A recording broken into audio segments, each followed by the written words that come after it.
तो एक तरफ अजीत पवार के इस विमान हादसे की जांच की मांग उठ रही है, तो वहां एक दूसरा सवाल भी उठ रहा है कि अजीत पवार को विमान हादसे में जान गंवाने के बाद आखिर प्लेन क्रैश और उनकी पार्टी के भविष्य को लेकर के भी सवाल उठे हैं। कुछ सियासी पार्टियों ने विमान हादसे पर सवाल तो उठाया, लेकिन उससे भी बड़ा सवाल ये है कि अब उनकी पार्टी की बागडोर कौन संभालेगा। उससे भी बड़ा सवाल ये है कि अब अजीत पवार के एनसीपी का उत्तराधिकारी कौन होगा।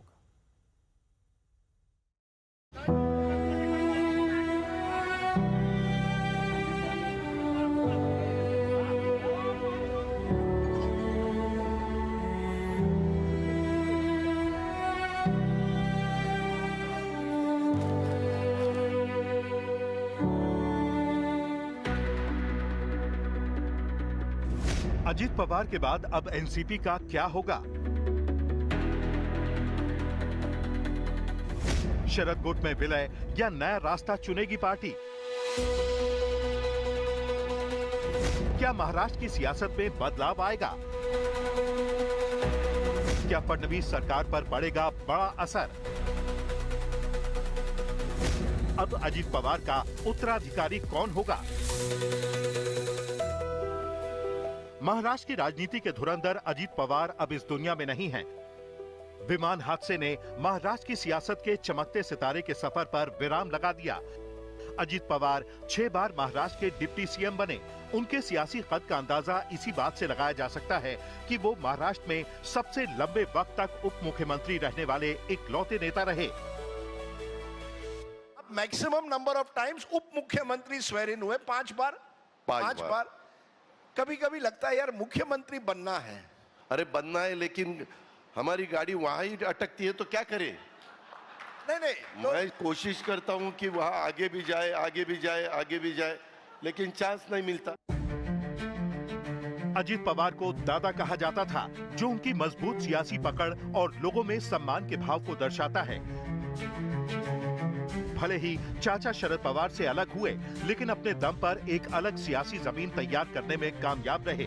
अजीत पवार का फलसफा यही रहा, राजनीति में कोई स्थायी दुश्मन और स्थायी दोस्त नहीं होता। कई बार मैंने देखा है कि पार्टी कार्यालय में वो पहले पहुंचेंगे और फिर सफाई कर्मचारी बाद में पहुंचेंगे और कार्यकर्ताओं का मिलना वो चालू करेंगे। ऐसे महाराष्ट्र के विकास पर जिसका ध्यान है, महाराष्ट्र की आम सामान्य व्यक्ति के हित के लिए सदा काम करने वाला, और जो बोलूंगा वो करूंगा। वो उनकी सक्रियता थी राजनीति में। जिस तरह से उन्होंने महाराष्ट्र की राजनीति की कभी केंद्र में आने की कोशिश नहीं की और हमेशा महाराष्ट्र की राजनीति में रचे बसे हुए थे। मैंने भी उनके साथ बहुत काम किया। मैं 12 साल वहाँ राज्यसभा सदस्य था महाराष्ट्र से, और मैंने देखा कि उनके अंदर जो डायनेमिक पर्सनालिटी थी वो, और उन्होंने अपना खुद की जमीन पूरी महाराष्ट्र में बनाई थी। दादा पवार एक ऐसे नेता रहे कि जिन्होंने पक्ष विपक्ष में कभी भेद नहीं किया। वो अजात शत्रु रहे महाराष्ट्र में। उनका कोई शत्रु नहीं था। कोई भी गया है उसका काम हुआ है, प्रेम से किए हैं, मुस्कुरा कर किए हैं। किसी ने सपने में भी नहीं सोचा था कि 28 जनवरी की तारीख डिप्टी सीएम अजीत पवार की जिंदगी पर ग्रहण लगा देगी। आज दुनिया निशब्द है। विमान हादसे में अजीत पवार जिंदगी हार गए और उनकी पार्टी के भविष्य पर तमाम तरह के सवालों के बादल मंडरा रहे हैं। इसमें कोई शक नहीं कि अजीत पवार के निधन से महाराष्ट्र की राजनीति का समीकरण बदल जाएगा। क्या अजीत पवार के नेतृत्व के बिना एनसीपी संभल सकती है? क्या अजीत गुट बड़े पवार की सुनेगा या फिर अपना अलग रास्ता चुनेगा? अगर एनसीपी अलग रास्ता चुनेगी तो पार्टी की कमान कौन संभालेगा? अजीत पवार के देहांत ने उनकी पार्टी को इस वक्त एक ऐसे बोर्ड पर लाकर खड़ा कर दिया है जहां ये सवाल बड़ा है कि एनसीपी अब किधर जाएगी, क्योंकि चाचा शरद पवार से बगावत के बाद अजीत ने एनसीपी को अपनी मुट्ठी में कर लिया था। जब एनसीपी में 2 फाड़ हुआ तो बड़े पवार को छोड़कर ज्यादातर विधायकों को छोटे पवार ने अपने पाले में खींच दिया था। ऐसे में पार्टी के विधायक शरद पवार की तरफ लौटने के बजाय अलग रास्ता चुनते हैं, तो उनका उत्तराधिकारी कौन होगा? क्या एनसीपी की बागडोर पत्नी सुनेत्रा संभालेंगी? क्या अजीत पवार के सियासी वारिस बेटे पार्थ हैं? क्या पार्टी के चाणक्य प्रफुल्ल पटेल संभालेंगे पार्टी? क्या दल के दूसरे कद्दावर नेता को मिलेगी कमान? अगर बात अजीत पवार फैमिली की करें तो उनकी पत्नी सुनेत्रा राज्यसभा सांसद हैं। सुनेत्रा की सियासी पारी की शुरुआत साल 2024 में हुई, जब उन्होंने बारामती लोकसभा से सुप्रिया सुले के खिलाफ चुनाव लड़ा था। आज मेरा सबसे बड़ा दिन है, भाग्यशाली दिन बोल सकते हैं हम। और जो विश्वास आदरणीय मोदी साहब ने, आदरणीय शाह साहब ने, आदरणीय हमारे मुख्यमंत्री जी ने, आदरणीय हमारे उप मुख्यमंत्री जी ने और हमारे राष्ट्रवादी पक्ष के राष्ट्रीय अध्यक्ष अजीत दादा, प्रदेशाध्यक्ष सुनील जी तटकरे जी, प्रफुल्ल पटेल जी, रामदास आठवले जी, जानकर जी, हमारी महायुति की सब ने मुझ पे जो विश्वास दिखाया उसके लिए मैं, और मुझे काम करने की जो अभी ये संधि दी, इसके लिए मैं सबसे आभारी हूँ। भले ही वो चुनाव हार गईं, लेकिन चुनावी पारी ने उन्हें महाराष्ट्र के घर घर तक पहुंचा दिया।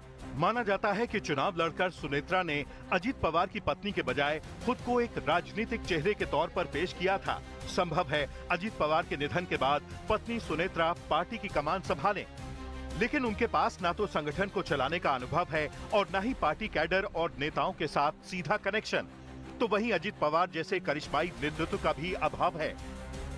लेकिन पार्टी की राज्यसभा सांसद हैं, लिहाजा अजीत पवार के खालीपन को वो भर सकती हैं। इस लिस्ट में दूसरा नाम अजीत पवार के बेटे पार्थ पवार का है, जो पवार फैमिली के तीसरी पीढ़ी के नेता हैं। साल 2019 में पार्थ की सियासी इनिंग शुरू हुई। उन्होंने मावल लोकसभा सीट से चुनाव लड़ा। ये वही वक्त था जब शरद पवार ने चुनाव नहीं लड़ने का ऐलान किया और पार्थ की सियासी लॉन्चिंग को परिवार के अंदर अजीत पवार की तरफ से तीसरी पीढ़ी के हाथों में सियासी विरासत सौंपने की कोशिश से जोड़कर देखा गया।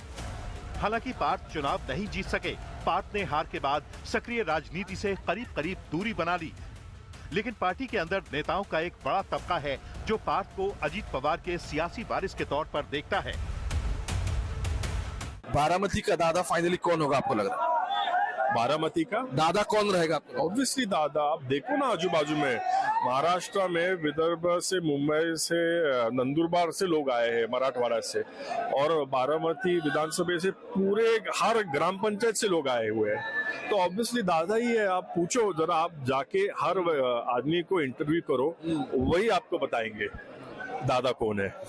एक बारामती में एक चल रहा है कि सिंपैथी पॉलिटिक्स चल रहा है, और ऐसे बारामती के लोगों से हमने बात की तो बोल रहे हैं कि वो तो दोनों तरफ से चल रहा है, सिर्फ ऐसे नहीं कि शरद पवार या फिर अजीत दास से चल रहा है। तो आपको क्या लगता है इसमें? सिंपैथी पॉलिटिक्स था पहले, अभी कुछ सिंपैथी पॉलिटिक्स नहीं, सब अभी प्रैक्टिकल है।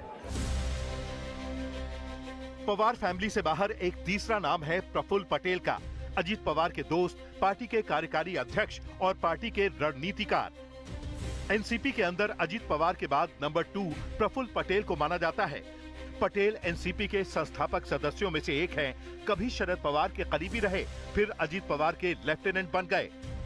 साल 2023 में जब एनसीपी बटी तो प्रफुल्ल पटेल ने शरद पवार का दामन छोड़कर अजीत पवार को चुना।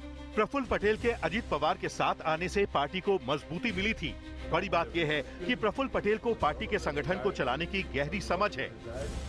संकट के वक्त पार्टी के लिए संकट मोचक की भूमिका निभाते हैं, लेकिन उनका कोई मजबूत चुनावी आधार नहीं है। प्रफुल्ल पटेल पार्टी के कार्यकारी अध्यक्ष हैं, लिहाजा अजीत पवार की असमय विदाई के बाद उन्हें पूरी बागडोर सौंपी जा सकती है।